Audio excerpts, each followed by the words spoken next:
It is. Now, those will both occur before lunch, so a little bit earlier before the hottest part of the day. We'll see. So, TT4, 5, and 6 in this group. Let's look at weekend times. Jeffrey Birdwell, the number 15 in his BMW. Now, we saw him yesterday in qualifying race have a quite interesting day. We'll talk about that in a little bit. We get into race prep, but in TT, he's the fastest of the weekend, a lap of 133.164.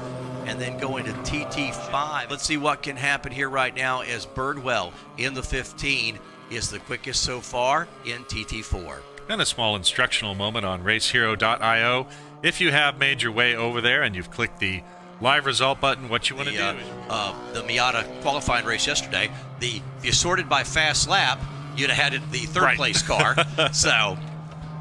Little different thing with time trial. In two different ways you to can watch see it. right now the cars are kind of windshield time.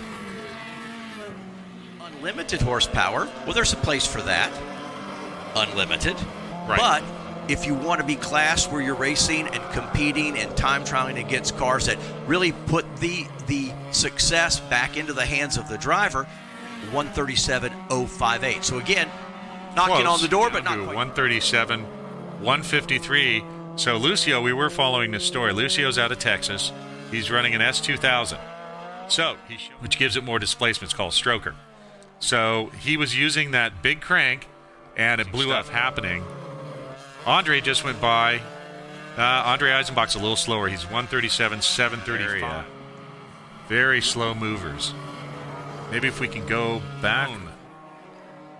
Well, you can see a little bit of something over there. If we look at our Thunder Valley camera right now, in the fourth lap and the fifth lap. Okay, so that's maybe the best laps because, coming from driver information, because all that information has to make it into the database somehow. So we also have cohesive, done a bunch of innovation, but we have so many people behind the scenes making it work. Just upstairs from us in the tower, we have our timing and scoring. A little bit of a development that Jeffrey Birdwell got moved down to fourth position because his dyno result was 1 horsepower over. So we will update you on the standing because of breaking over the dyno limit. Then James Cathers, Eric Jensen, Shane Gordon. I think he may have had some sort of problem there. Podium. So here it is. This is their final now. Group D. Only times that beat those. Talk about that, 1 horsepower over the limit is 1 horsepower over the limit.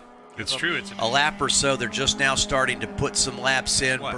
They have their ST4 race coming up very soon. I think they are in the Group H race, is it? Yes.